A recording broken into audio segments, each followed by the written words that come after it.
there, kids. It's time for our next installment of Story Time with Pastor Dan. If you want to grab your juice box and sit back for a few minutes, and we'll pick up with our story of Moses and the children of Israel and God's deliverance from Egypt. Our story picks up with chapter 9 in the book of Exodus. Then the Lord said unto Moses, Go in unto Pharaoh and tell him, Thus saith the Lord God of the Hebrews, Let my people go, that they may serve me. And we go on with the next few plagues. So sit back, relax, and enjoy as I read our story. Debbie and Deidre were twins. Debbie was always trying her best to help their mom with chores around the house, but Deidre was just the opposite. For example, when Mom wanted the table set, Debbie would rush downstairs to fetch the knives and forks and gather the plates and lay them out neatly on the table. Sometimes in spring or summer, Debbie would pick fragrant flowers from the garden and arrange them nicely in a vase on the table. That reminds me, when I was a little boy, I used to pick dandelions, bring them into the house, put them in a cup of water. My mom loved them. You know they're weeds, right? But I still think yellow's a pretty color. Anyway, Deidre usually pretended she did not hear Mom calling for help. She even refused to come and help when Debbie asked her politely. Deidre would stubbornly stay in her room playing video games until she was called for dinner. None of you do that, I hope. You don't ignore your sister or your mom when they tell you to do stuff, right? And just keep playing? I hope not. When Mom reprimanded her for not coming to help, she only persisted in her disobedience all the more. Deidre. Not so good. Can you remember what the fourth plague was? Well, after the fourth plague of swarming flies, Pharaoh hardened his heart again and refused to let the Israelites go. Aaron said to Moses, Moses, how stubborn do you think a man can be? One would think that after having a fright from the snake miracle, then being unable to drink water because it turned into blood, and having frogs jump all over the place and on everyone, plus scratching like mad because of lice everywhere, and then being stung by swarming flies, Pharaoh would give in, acknowledge the Lord our God's mighty power, and let us go. But his heart only grew harder. Do you really think he will ever let us go? I mean, how many more plagues will the Lord have to carry out on Egypt to make Pharaoh quit his stubbornness and change his mind? Moses stood quietly for a moment. Then he replied, Aaron, the Lord knows what he is doing, and he wants to show Pharaoh his awesome power, but we have to persist in praying to God and obeying him in everything if we are to see the great deliverance he is planning for us. I need to know what to do next, so I'm going upstairs to pray to the Lord. Moses wearily climbed the stairs to the upper room. He turned to God earnestly in prayer and waited to hear from heaven.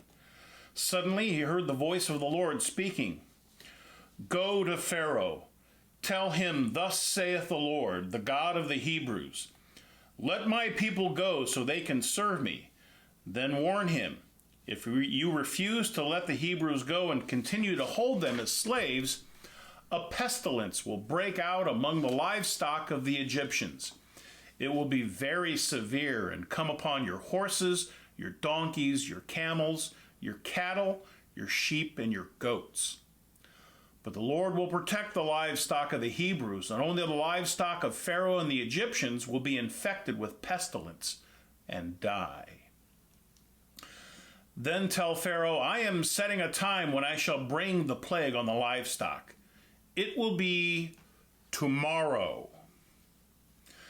Again, Pharaoh stubbornly refused to listen and let the Israelites go. The next day, the animals of the Egyptians died by the thousands from the pestilence. In desperation, Pharaoh called his spies together for a meeting. Then he sent them to Goshen, where the Hebrews lived, telling them, Go see if any of the livestock of the Israelites died, and come and tell me immediately, even if only one has died." The poor spies had to walk all the way to Goshen because there wasn't a healthy horse or a donkey or a camel to ride on. Tired and with aching feet, they made their way back to the palace, went in, bowed before Pharaoh, ready to give their report. "Long live Pharaoh, your majesty. We come to report about the livestock of the Hebrews." "Yes, yes, and?" "We could not find a single dead or sick animal in Goshen. All the livestock, the horses, the donkeys, the camels, the cattle, the sheep, and the goats of the Hebrews are healthy and well." Pharaoh's face became red hot with anger when they continued and said, "But your majesty, sadly, we have to report that most of the livestock of Egypt is dead, and those which are left are so sick, we don't know if they'll make it through the night." Rage rose up inside of Pharaoh, making him even more stubborn and hard-hearted than ever before. He refused to let the Israelites go. Pestilence among the livestock was the fifth plague that the Lord sent to prove his power over Pharaoh and the gods of Egypt, who were supposed to keep the livestock healthy. With Pharaoh refusing to allow the Hebrews to leave, Moses went back to the Lord in earnest prayer, asking him what to do next. Soon the voice of the Lord came with an answer. "Take handfuls of ashes from the furnace and scatter it towards the heavens. It will become a fine dust covering all of Egypt and cause boils to break out as sores all over the bodies of the Egyptians and their animals that survived the plague." Whew. Have you ever had a boil? I never have, but I've heard they're really, really painful. I've had sores before, and I can't imagine them all over my body. Let's go on with the story. The next morning, Moses and Aaron took ashes and soot from the furnace and came before hard-hearted Pharaoh. "Not you two again. You can forget that I will ever allow Israel to go." What do you think Aaron and Moses did with the ashes and soot? The very next thing they did was toss them up in the air, and, just as God said, they became boils erupting in sores on the Egyptians and their remaining animals. The magicians who were standing nearby were the first ones to break out severely with boils, which caused a high fever and lots of pain. It hit them so hard that they could not even stand in front of Moses and Aaron. And what do you think that stubborn Pharaoh did? He hardened his heart all the more, refusing to let the Israelites go. Boils was the sixth plague, proving just how mighty the Lord God was over the gods of Egypt, who were supposed to keep them healthy. Again, Moses wearily climbed the stairs to the upper room. He turned to God earnestly in prayer, waiting to hear from heaven. Suddenly he heard the voice of the Lord speaking. "Get up early tomorrow morning and go and tell Pharaoh, 'The Lord God of the Hebrews says, let my people go to worship me. This time I am going to send a plague that will really shock you, your servants and all the Egyptians. I am going to prove to you that there is no other God in all the earth. By now I could have killed you, but I did not, because I wanted to show my power to you and all the earth. So you think you're still so great, do you? Defying my power and refusing to let my people go? Well, tomorrow morning I will send upon you the heaviest hailstorm in Egypt's history. Heed my warning and gather your remaining livestock from the fields.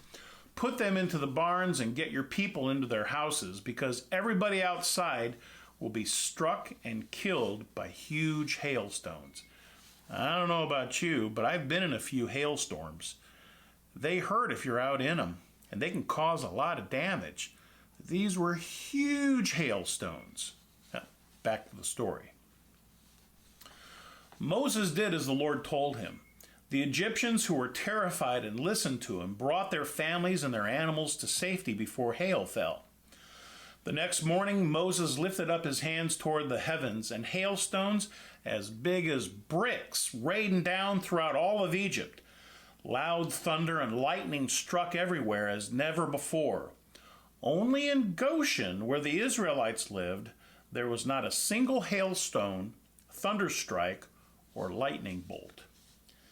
The Egyptians who did not listen to Moses were outside were killed, both man and beast.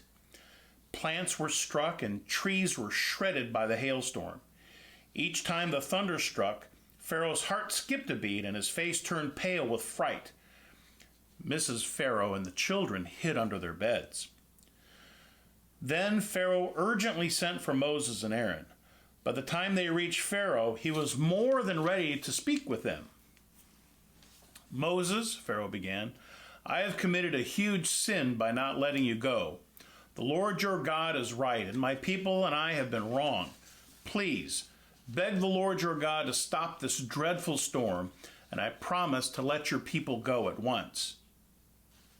Do you think he really meant it this time?